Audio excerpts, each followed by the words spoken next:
Hallo DLG-Familie, ना wie geht's? इस वीडियो में हम करेंगे जी टेल्क डेटासेट का hören, जो कि किस बुक से लिया गया है वो है Prüfungstraining और मॉडल टेस्ट है 3। तो अपनी अपनी कॉपी और पेंसिल आप रेडी रख लीजिए। 1 से लेकर 20 तक टास्क लिख लें और सॉल्व करके देखें कि आपके कितने मार्क्स आते हैं। Los geht's! Sie hören 4 Ansagen. Zu jeder Ansage gibt es eine Aufgabe. Welche Lösung A, B oder C passt am besten? Markieren Sie Ihre Lösungen für die Aufgaben 1 bis 4 auf dem Antwortbogen.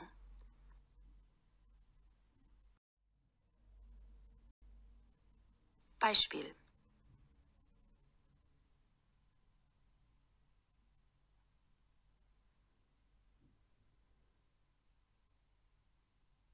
Verehrte Fahrgäste, wegen Bauarbeiten an den Gleisen haben alle S-Bahnen Richtung Hauptbahnhof heute 15 bis 20 Minuten Verspätung.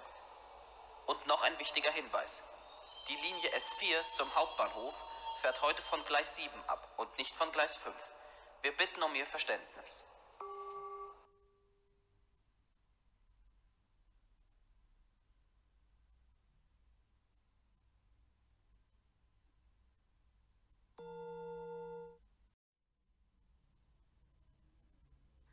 Nummer 1.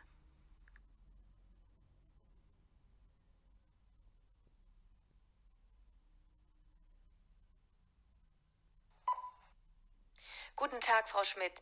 Hier ist das Sekretariat der Schillerschule. Leider müssen wir den Elternsprechtag am nächsten Samstag verschieben, weil der Klassenlehrer Herr Burger krank geworden ist. Wir werden Ihnen einen neuen Termin für den Elternsprechtag schriftlich mitteilen.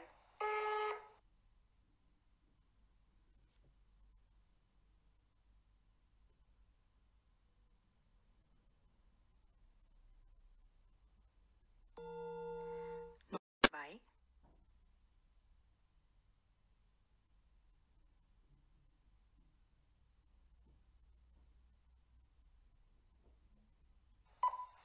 Hallo Svetlana, hier Eva. Wir wollen doch heute Abend ins Kino.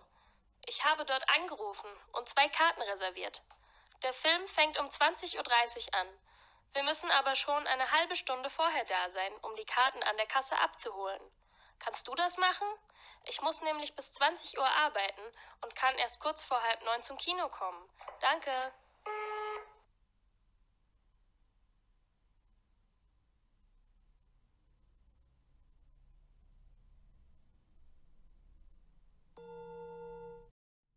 Nummer 3.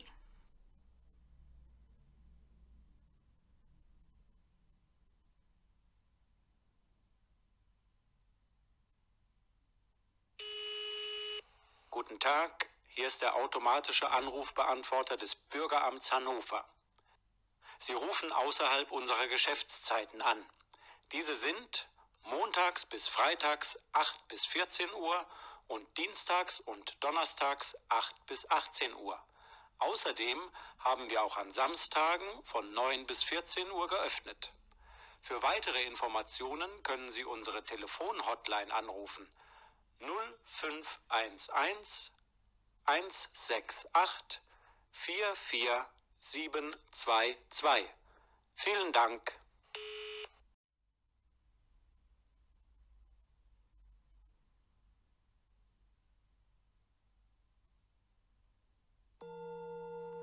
Nummer 4.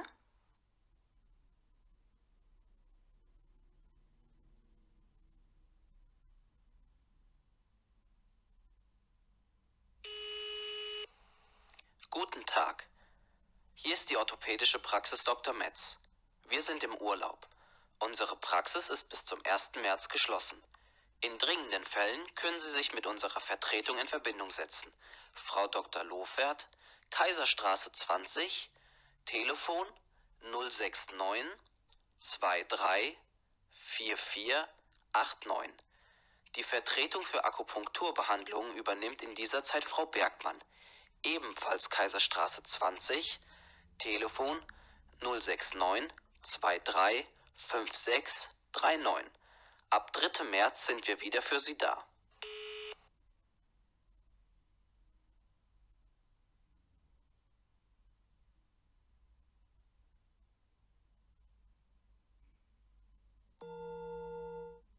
Ende von Teil 1. Teil 2. Sie hören 5 Ansagen aus dem Radio. Zu jeder Ansage gibt es eine Aufgabe. Welche Lösung A, B oder C passt am besten? Markieren Sie Ihre Lösungen für die Aufgaben 5 bis 9 auf dem Antwortbogen.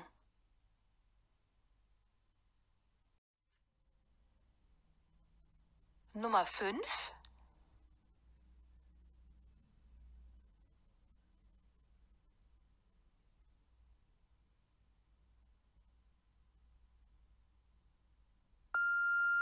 HR3 Verkehrsservice. A3 Frankfurt-Köln.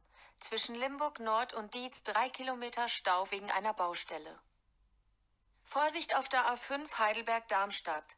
Nach einem Unfall mit einem LKW liegen zwischen Heppenheim und Bensheim Baumaterialien auf der Fahrbahn. A45 Gießen-Dortmund.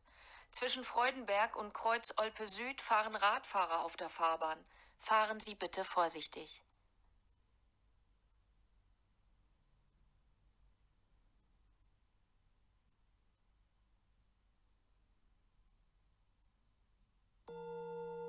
Nummer 6.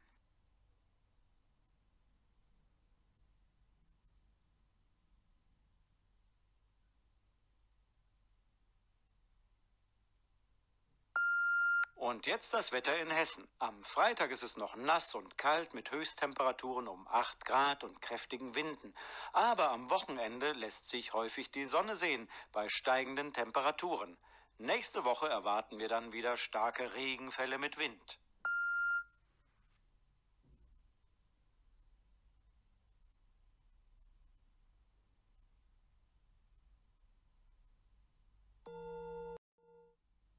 Nummer 7.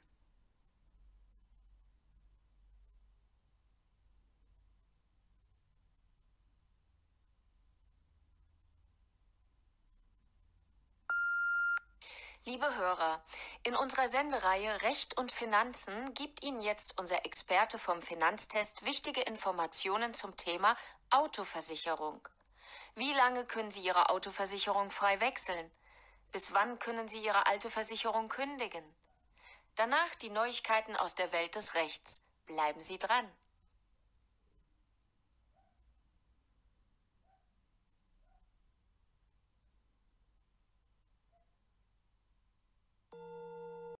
Nummer 8.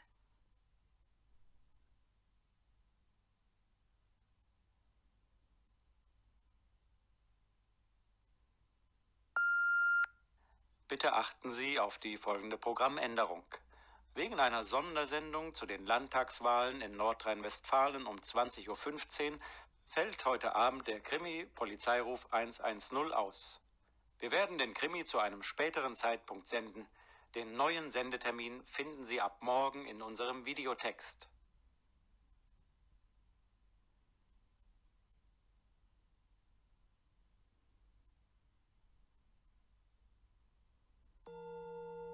Nummer 9.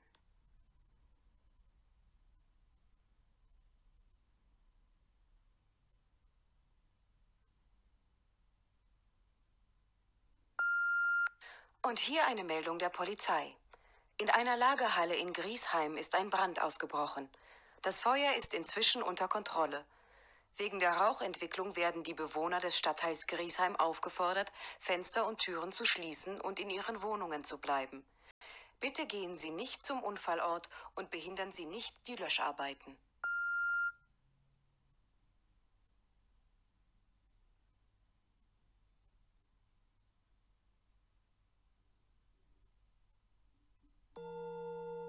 Ende von Teil 2. Teil 3. Sie hören 4 Gespräche. Zu jedem Gespräch gibt es 2 Aufgaben. Entscheiden Sie bei jedem Gespräch, ob die Aussage dazu richtig oder falsch ist und welche Antwort A, B oder C am besten passt. Markieren Sie Ihre Lösungen für die Aufgaben 10 bis 17 auf dem Antwortbogen.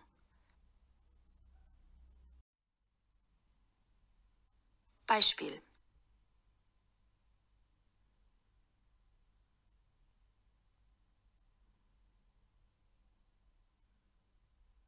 Hallo Julia, erzähl mal, wie war denn das Hoffest? Also am Anfang super. Viele Leute aus dem Haus waren da. Wir haben viel geredet, gegessen, getrunken und das Wetter war gut. Den ganzen Tag trocken, kein Regen. Und dann, weil du gesagt hast am Anfang? Naja, gegen Abend ist dann Herr Beck, der Mieter vom 3. Stock, gekommen und hat gesagt, dass wir zu laut wären. Wir müssten die Musik leiser machen. Er wollte seine Ruhe haben. Habt ihr denn nicht gesagt, dass er mitfeiern soll? Doch, natürlich. Aber er hatte keine Lust. Naja, es gibt immer komische Leute. Aber sonst war es schön. Ich habe sehr viele Leute kennengelernt. Schade, dass ich nicht kommen konnte. Warum musst du auch immer am Wochenende arbeiten?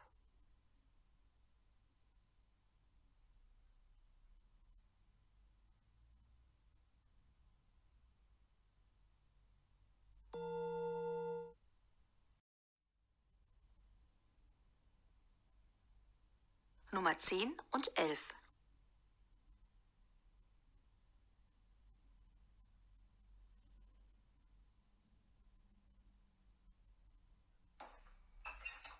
Guten Tag. Guten Tag. Ich möchte mein Fahrrad reparieren lassen. Ich weiß aber nicht, ob es sich noch lohnt. Es ist ziemlich alt. Mal sehen. Ja, das stimmt. Wichtig wären mir Vorderlicht und Bremse. Das muss funktionieren. Okay, das können wir machen. Morgen Abend können Sie Ihr Rad abholen. Und, das ist hier unser Service, Sie können sich hier ein anderes Rad aussuchen, das Sie in der Zwischenzeit, also bis morgen Abend, benutzen können. Das kostet Sie nichts. Super, ganz toll. Sagen Sie, verkaufen Sie eigentlich auch neue Räder und nehmen Sie alte Räder in Zahlung? Nein, tut mir leid.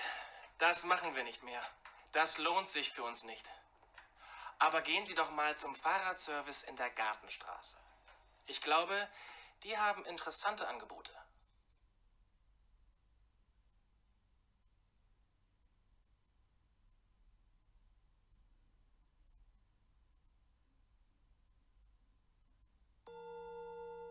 Nummer 12 und 13.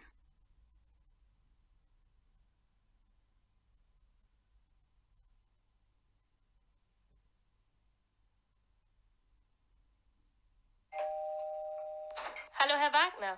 Hallo, Frau Scholz. Ich habe eine große Bitte. Wir fahren nächste Woche in den Urlaub.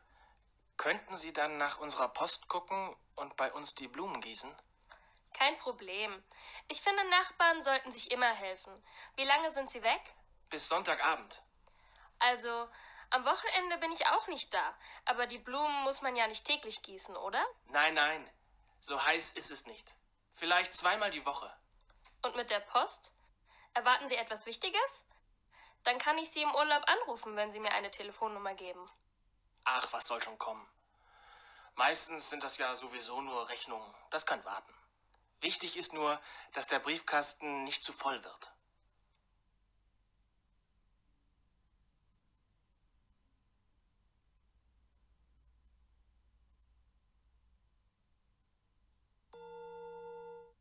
Nummer 14 und 15.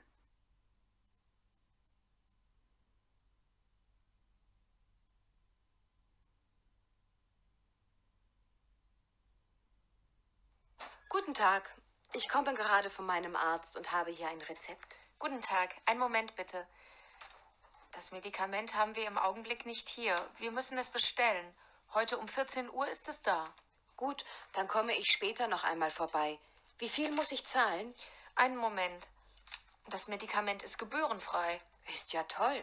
Ich dachte, man muss immer eine Rezeptgebühr bezahlen.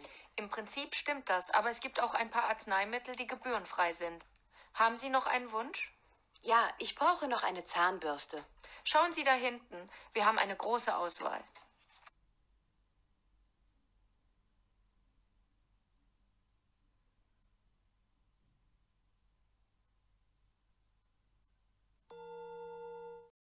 Nummer 16 und 17.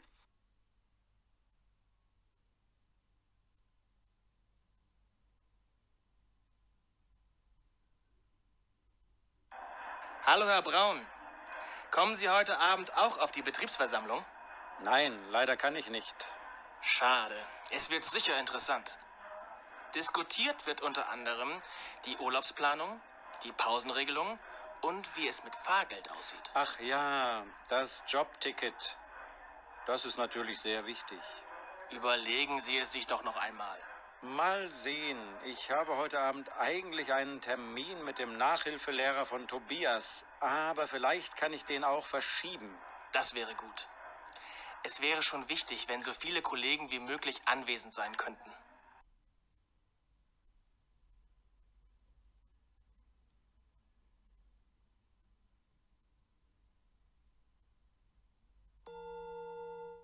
Ende von Teil 3.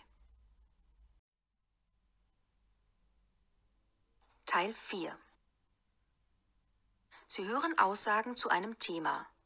Welcher der Sätze A bis F passt zu den Aussagen 18 bis 20? Markieren Sie Ihre Lösungen für die Aufgaben 18 bis 20 auf dem Antwortbogen. Lesen Sie jetzt die Sätze A bis F. Dazu haben Sie 1 Minute Zeit. Danach hören Sie die Aussagen.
Wir sind hier auf dem Kinderspielplatz im Güntersburg-Park und wollen mit einigen Eltern über Kindererziehung und Fernsehen sprechen. Wie sehen Sie den Einfluss des Fernsehens auf die Kinder? Ist Fernsehen gut oder schlecht? Wie soll man damit umgehen?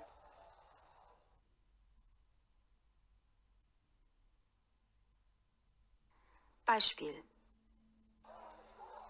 Ich finde, man muss auf jeden Fall mit den Kindern klar vereinbaren, was sie sehen und wie viele Stunden sie täglich vor dem Fernseher sitzen dürfen. Man weiß doch, dass Kinder sich heute viel zu wenig bewegen, weil sie zu viel vor dem Fernseher oder dem Computer sitzen. In der Schule sind sie dann oft müde und kommen nicht mehr mit.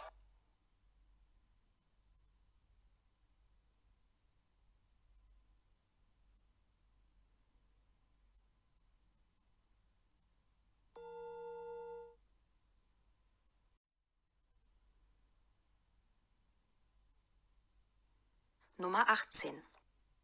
Naja, bei uns war das Problem, dass wir, also die Eltern, es gewohnt waren, morgens zum Frühstück den Fernseher einzuschalten, beim Essen fernzusehen und so weiter. Wir haben uns eigentlich überhaupt keine Gedanken gemacht. Als Thorsten kam, wollten wir den Fernseher erst verkaufen. Dann haben wir ihn aber doch behalten und nur noch ganz wenig ferngesehen. Meistens nur, wenn er schlief. Man sollte mit gutem Beispiel vorangehen. Thorsten ist jetzt 4 Jahre alt. Bis jetzt interessiert ihn Fernsehen nicht besonders.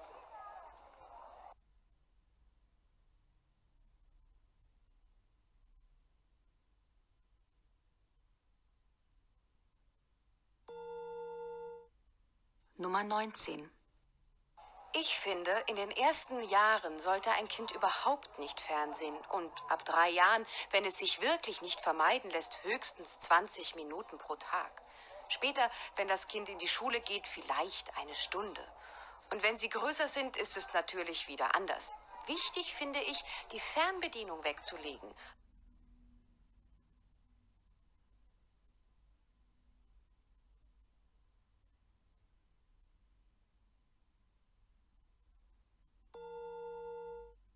Nummer 20.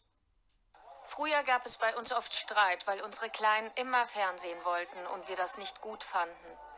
Wir haben sogar daran gedacht, den Fernseher zu verkaufen, aber das hätte das Problem nicht gelöst. Jetzt schauen wir immer gemeinsam mit den Kindern fern. Nachmittags 1 Stunde, manchmal auch länger. Dann kann man auch besprechen, was man gesehen hat.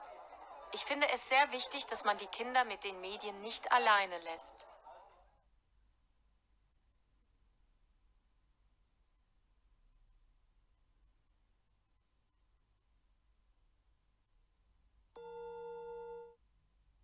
Ende von Teil 4.